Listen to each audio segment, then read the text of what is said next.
the interplay between drugs and society, and also the kinds of changes that we see over time in relation to how drugs are perceived and how they work within cultures.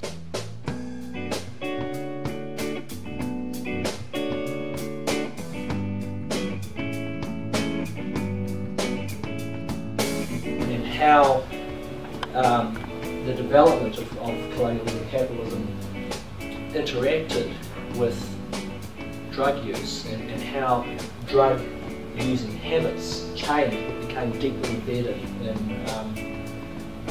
in our society today. But very much we can look back to that period in the post-Enlightenment, which was the 17th century, where London was, and we'll talk about that a little bit later on, to see how those changes occurred. And we're looking at things like coffee, and principally coffee and tea, and briefly mentioned tobacco. I don't really talk about chocolate, but I mean, these are all substances that actually are psychotropic substances, and we tend not to think about them as being mind-altering substances, but they are.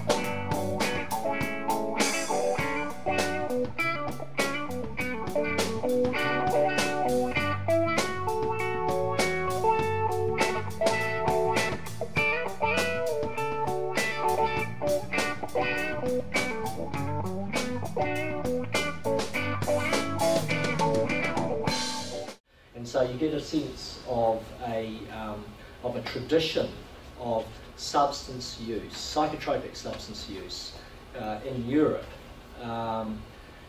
which clearly wouldn't have been perceived the way that we would perceive such activities today. I mean, I suspect, and of course again we don't know, but you get the impression that for the people concerned it was a reality. They actually did fly, they actually did do these things, they did go on these missions, they did have these experiences, which of course got them into a hell of a lot of trouble when the Inquisition turned up. Even though I think in about sort of 800 AD there was an edict that said that you can't punish people, or you can't put people to death for witchcraft. They kind of forgot that, and by about the 15th century things got pretty nasty. One of the issues that was very much a consequence of the Christian church is this notion of the body and the soul. However, the idea is that when we think about how the church saw people, we think, in a sense, you kind of think about Christianity in contradistinction to paganism. And of course, pagan religions, first of all, were commonly, the prominent deities were female, and they were very much associated with the earth and with carrying out rites that celebrated the earth. Neolithic and Paleolithic practice, there was a constant celebration and in fact a responsibility to celebrate the plants and the phenomena of the earth. And so that was a very strong thing in pre-Christian times. Well, with Christianity there's kind of an inversion of that, and the notion is that that the soul is what's important. The soul is this immortal component, or it's the monad almost, the idea that it's an aspect of God. And if we do think about the body, we think about the body as being, the expression the body is the temple for the soul. And so you have to look after your body, you have to treat it well. And there's this notion of purity. And I think that the idea of purity for the body, looking after the body, respecting the body, not doing anything that affects, that creates affect for the mind, and thereby affecting how we think and how we feel. I think that's a very strong thread in the discourse, the contemporary discourse, around pathologizing drug use. I mean, we're not explicitly, in contemporary society, even New Zealand society, I think something like 20% of people attend church regularly. Most Western societies, that level of belief is much less. And yet we have this kind of undercurrent of religious moralism which permeates a lot of what we do. And the idea that we might use substances, well, substances might be used and they might have an impact on the body and on the mind, and we might think differently. There's a very strong element, I suspect, of religious moralism in there, even if we aren't necessarily aware of it.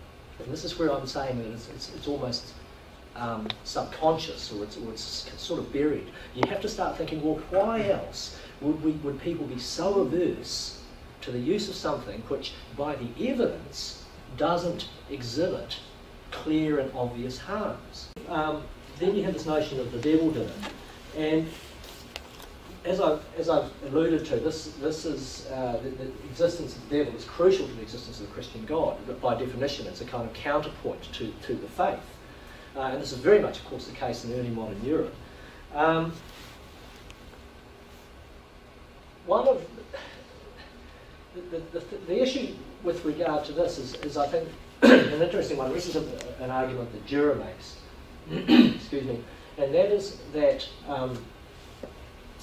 in early modern Europe, it had to be the devil who was doing this with the witches, right? It couldn't be a substance, because the moment you have a substance that has that kind of power, you've taken power away from the devil, and then, in contradistinction to the devil, the church, what's the role of the church?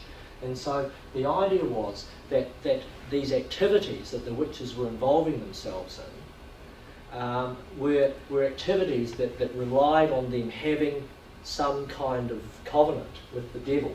And so even if substances were used, those substances were associated with the devil.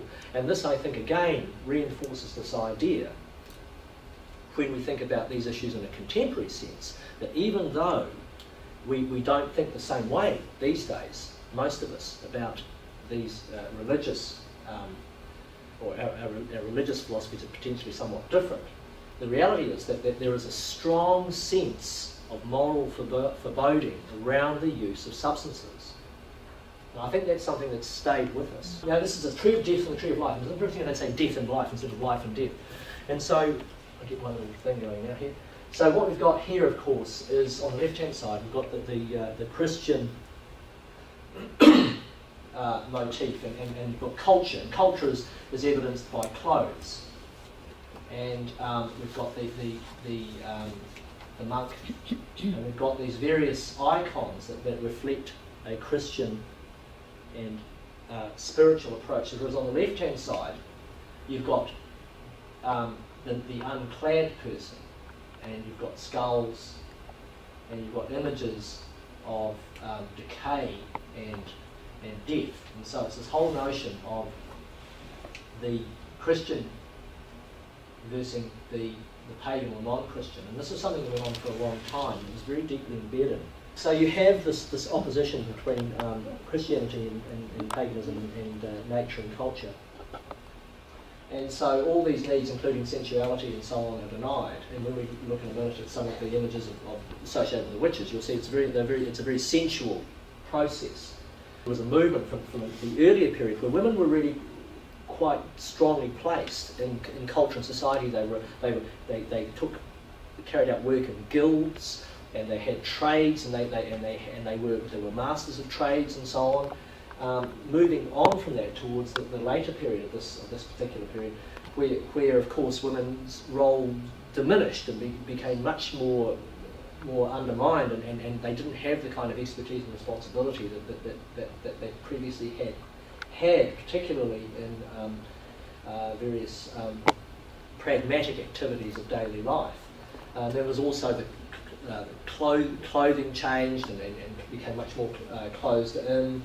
There was a passage about how the women of Spain would bind their breasts the moment it looked like they were going to get them, and there was this, it sounded horrific, but it was all very much the idea of getting rid of the sensuality of the body. And I mean, you've got this sort of classic stuff here. You've got again the naked female body. We've got the classic cauldron here with all these things here that are coming out of it. We've got skulls again. There's a familiar there. The reverse position on the animal with the sort of broom in a sense.